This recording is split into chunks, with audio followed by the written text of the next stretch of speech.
पुण्यार्जक श्री जिनेश जैन, श्रीमती विनीता जैन, पुत्र अंकित जैन, पुत्र वधू श्रीमती मनीषा जैन, पुत्रे स्वाति जैन, सत्यम एनक्लेव, विवेक विहार, दिल्ली।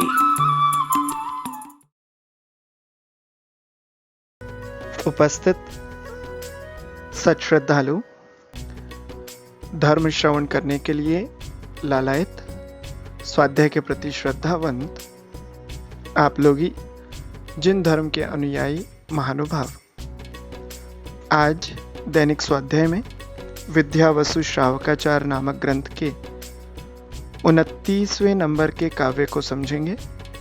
प्रथमानुयोग और उसके विषय को यहाँ पर समझेंगे। पहले गाथा का उच्चारण, बाद में उसका विस्तार। तिथयर बलदेवाण कुलयर हरि पड़िहरि चक्रवट्टीण नारद कामादीणय चरियाणम खावगो पड़मो। अर्थ लेते हैं। तिथयर यानी तीर्थंकर, बलदेव वाणम यानी बलदेवों के, कुलयर कुलकर, हरि यानी नारायण, पड़िहरि यानी प्रतिनारायण, चक्रवट्टीण यानी चक्रवर्ती के, नारद नारद, कम्मादीणय और कामदेव आदि के, चरियाणम चरित्र का, खावगो ख्यापक, पड़मो प्रथमान योग है। जो तीर्थंकर, बलदेव, कुलकर, नारायण, प्रतिनारायण, चक्रवर्ती, नारद और कामदेव आदि इन सभी महापुरुषों का जो चरित्र वर्णन करता है, जो इनका ख्यापक है, वह प्रथमानुयोग कहलाता है। यहाँ पर विशेष ध्यान रखना चाहिए कि दो प्रकार से होते हैं महापुरुष। एक 63 शलाका पुरुष होते हैं और 169 महापुरुष होते हैं। 169 महापुरुषों में ही 63 शलाका पुरुष समाहित होते हैं, लेकिन एक 63 शलाका पुरुष विशेष पद के धारी होते हैं, जिनमें 24 तीर्थंकर, 9 बलभद्र, 9 नारायण, 9 प्रतिनारायण और 12 चक्रवर्ती समाहित होते हैं। महानुभाव, इन 12 चक्रवर्ती आदि के वर्णन को तो हम लोग प्रथमानुयोग से पढ़ते हैं। इसके अलावा भी 11 रुद्र, 24 माता पिता, 24 कामदेव, इन सबको ये 169 महापुरुषों में समाहित होते हैं। इनका भी वर्णन प्रथमानुयोग में मिलता है। इनका पूर्व भव, वर्तमान भव और भविष्य में यदि कोई जीव आगे जाके मुनि या तीर्थंकर या मोक्षगामी होते हैं, उन सब का वर्णन इस प्रथमानुयोग के माध्यम से मिलता है, जो सभी सर्वज्ञ यानी आगम के ज्ञाता केवली भगवान द्वारा प्रणीत होता है। महानुभाव, इसके साथ साथ कोई विशेष महापुरुष होते हैं, जैसे गणधर परमेष्ठी, या कोई तद्भव मोक्षगामी जीव होते हैं, या कोई ऐसे श्रावक जिनके माध्यम से धर्म की प्रभावना हुई हो, तो वह भी प्रेरणास्पद प्रसंगों का वर्णन इस प्रथमानुयोग में मिलता है। प्रथमानुयोग का अर्थ होता है प्रथम अनुयोग, यानी जो सबसे पहली सीढ़ी है स्वाध्याय प्रेमी के लिए, जिसका सबसे पहले अध्ययन होना चाहिए, तभी उस पहली सीढ़ी पर चढ़कर आगे की सीढ़ियों तक पहुंचा जा सकता है। इसके साथ काल के साथ परिवर्तित होता रहता है। प्रथमानुयोग और चरणानुयोग, ये दो अनुयोग ऐसे हैं जो काल के अनुसार परिवर्तित होते हैं। जैसे अभी वर्तमान चल रहा है काल, और इस काल के में जो हमारे चतुर्थ काल में महापुरुष हुए, उनका वर्णन हमें अभी पढ़ने को मिल रहा है। लेकिन जब आने वाले काल परिवर्तित होगा, उसके बाद जो महापुरुष होंगे, उनके अनुसार फिर से पुनः प्रथमानुयोग का रचना होगा, और वह रचना तत्काल के जीवों के लिए उपयोगी होगा। इस प्रकार से प्रथमानुयोग काल पर आधारित परिवर्तित होता रहता है। महानुभाव, ये प्रथमानुयोग ग्रंथ लोग कहते हैं ये कहानी किस्से हम लोगों के किस काम के, लेकिन ये कहानी किस्से जिन्हें कहा जाता है, ये प्रथमानुयोग बहुत ही आवश्यक है और वैराग्य धारण करने के लिए ये बहुत परम उपयोगी सिद्ध होते हैं। जिन श्रावकों को अपने आत्मकल्याण को प्राप्त करना है, उन्हें सबसे पहले दूसरों के उदाहरण को देखना चाहिए। दूसरों के उदाहरणों के माध्यम से ही व्यक्ति अपने आप को संभाल पाता है। समझदार व्यक्ति उसी को तो कहते हैं जो दूसरा गड्ढा में गिर गया हो, उसको देखकर स्वयं को संभाल लेना और गड्ढे में गिरने से बच जाना। ये शिक्षा हमें वर्तमान युग से ही मिलती है, क्योंकि जो पूर्व में जीवों ने गलती की या जीवों ने जो अच्छे कार्य किए, उनसे शिक्षाएं हमें प्राप्त होती हैं। भगवान महावीर ने शेर के पर्याय में हिंसा की थी।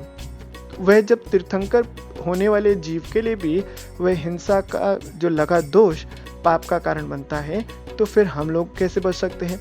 ऐसे उदाहरणों के माध्यम से वर्तमान युग हमें शिक्षा देता है कि ये कर्म किसी को भी छोड़ते नहीं हैं।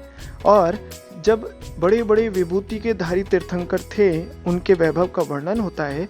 जब उनका भी सब वैभव नष्ट हो गया, वह भी जब शाश्वत नहीं है, नित्य नहीं है, तो फिर हम लोग जरा सा वैभव प्राप्त करके इस पंचम काल में किस प्रकार का सुख खो सकते हैं? नहीं हो सकता। सब कुछ क्षणभंगुर है। ये ज्ञान, ये वैराग्य की कड़ियाँ हमें वर्तमान युग से प्राप्त होती हैं। और जो जीव वैराग्य से ओतप्रोत हो चुके हैं, उन्हें भी ये वर्तमान युग नित्य ही अवश्य ही पढ़ना चाहिए, क्योंकि ये वैराग्य को दृढ़ करने वाला है, स्थिर करने वाला है और शाश्वत करने वाला है, जिसके माध्यम से वह जीव अपने निरंतर आत्मोत्थान की ओर बढ़ता रहता है। इस तरह से यहाँ पर वर्तमान योग के बारे में आचार्य श्री ने बताया गया। दूसरा काव्य नंबर 30 हम लोग देखेंगे, गाथा नंबर 30। कर्णान योग के बारे में आचार्य श्री कहते हैं। पहले उच्चारण, बाद में इसका अर्थ।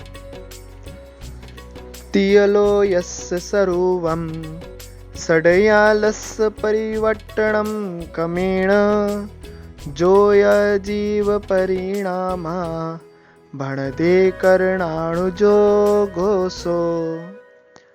यहाँ पर कह रहे हैं तियलो यस्य, तीन लोक के, सरूपम स्वरूप को, सडयालस्य षड्काल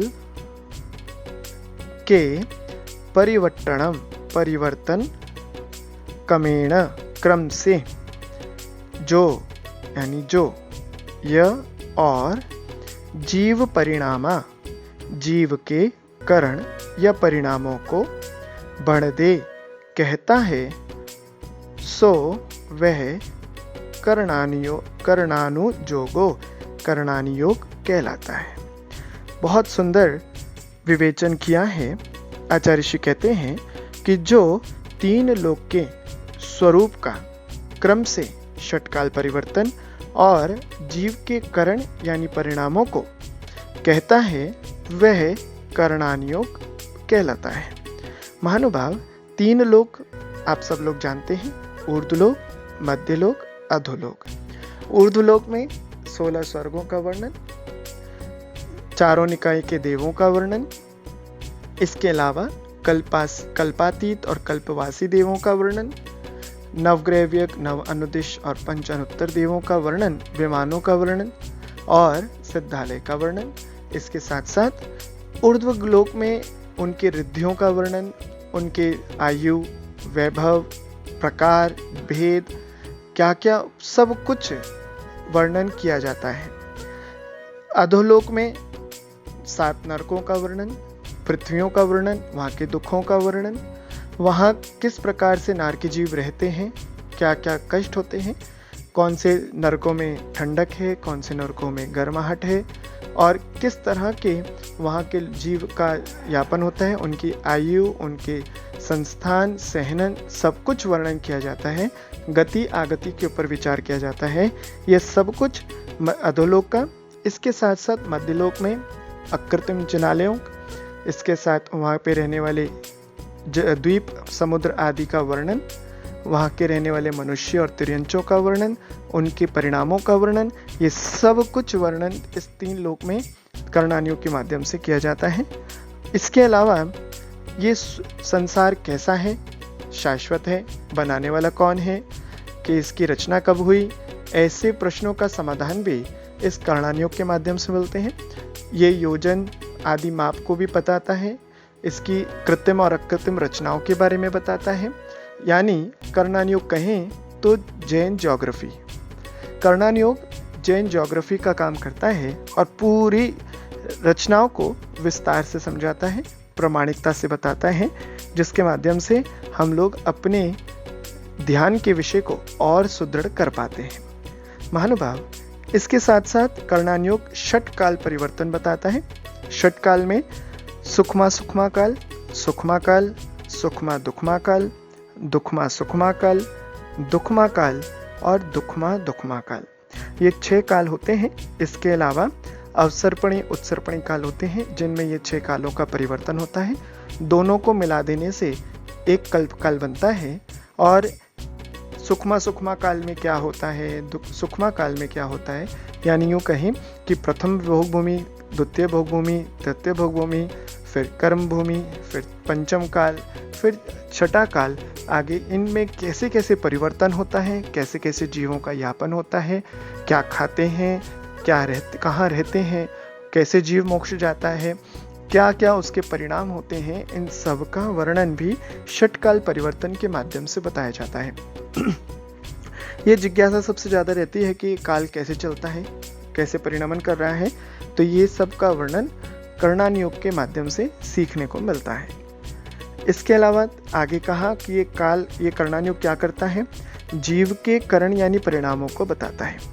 पाप का फल क्या होगा, पुण्य का फल क्या होगा, हम पाप करेंगे तो क्या होगा, हम पुण्य करेंगे तो क्या होगा, ये जिज्ञासा जब हमारे अंदर रहती है तो उसका समाधान करने के लिए कर्णानुयोग का सहारा लिया जाता है। वर्तमान में सबसे बड़ी यही जिज्ञासा रहती है कि क्या करने से क्या फल प्राप्त होता है। सबसे बड़ा भय आज यही है, हम क्या करेंगे तो इसका फल क्या होगा, आज हम ये कर रहे हैं तो इसको क्या फल देने वाला होगा। ये सब जिज्ञासाएं हम शांत करने के लिए कर्णानुयोग का अध्ययन करें। पहले प्रथमानुयोग का, बाद में कर्णानुयोग का। कर्णानुयोग के ग्रंथ जैसे तिलोपण्णति, त्रिलोकसार और तत्वार सूत्र का 3-4 अध्याय, और प्रथमानुयोग के ग्रंथों में भी जितने भी चरित्र और पुराण आते हैं वह सभी चरित्र और पुराण वाले ग्रंथ प्रथमानुयोग में आते हैं, जैसे पांडव पुराण, पद्म पुराण, हरिवंश पुराण, और जिनमें एक तीर्थंकर, एक महापुरुष का वर्णन होता है वह चरित्र कहलाते हैं, और जिनमें एक या दो या दो से अधिक का जीवन चरित्र वर्णन किया जाता है वह पुराण कहलाते हैं। ये बात प्रथमानुयोग में रह गई थी, यह आपको बताई। महानुभाव, कर्णानुयोग के ग्रंथों को आप लोग अध्ययन करें, और ये टोटल मैथ्स की तरह काम करता है। जैसे मैथ्स में 2 + 2 4 होता है, 5 होगा तो गलती से होगा, असली में नहीं हो सकता। ऐसे 2 और 2 4 होगा, और कुछ भी कर लें, चाहे सुबह पढ़े, चाहे दोपहर पढ़े, चाहे शाम पढ़े, ये कभी भी 2 और 2 5 नहीं हो सकता। ऐसे ही कर्णानुयोग है, कर्णानुयोग भी टोटल मैथ्स है, मैथ्स की तरह, यानी बिल्कुल सटीक है। इसमें कहीं पर भी हमारी कैलकुलेशन गलत हो सकती है, लेकिन कर्णानुयोग का विषय गलत नहीं होता। जिनको गणित में इंटरेस्ट आता है, जिनको पढ़ने में, कैलकुलेशन करने में आनंद आता है, उनके लिए भी ये बहुत उपयोग लगाने वाला विषय है। इसके माध्यम से ये सिद्धांत कहलाता है। ये कर्णानुयोग सबसे बड़ा सिद्धांत है, जिसको हम लोग दृढ़ता से कह सकते हैं, हाँ ऐसा ही होगा। इसके निमित्त से हम लोग ही लगाकर कह सकते हैं। तो महानुभाव, कर्णानुयोग और प्रथमानुयोग के बारे में आप लोगों ने पढ़ा, समझा। आप लोग इसके बारे में और समय मिलता रहेगा और समझाने का पुरुषार्थ करेंगे। आज आप लोगों के लिए 2 गाथाएं समझाई।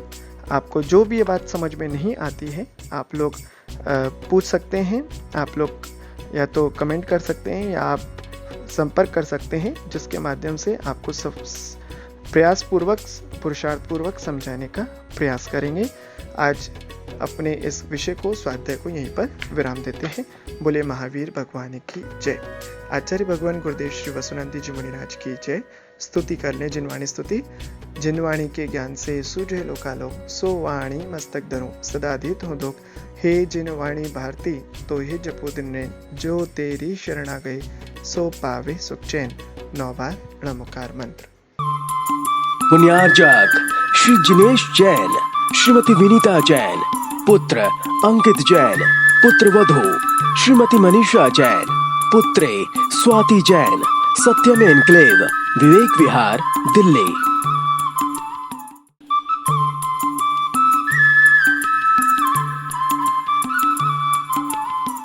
ज्ञानमयी बातों को आत्मसात करने के लिए श्रीवाणी चैनल को सब्सक्राइब करें और हाँ, बेल आइकन को दबाना ना भूलें ताकि श्रीवाणी चैनल के भक्तिमय अपडेट सबसे पहले आप तक पहुंचे।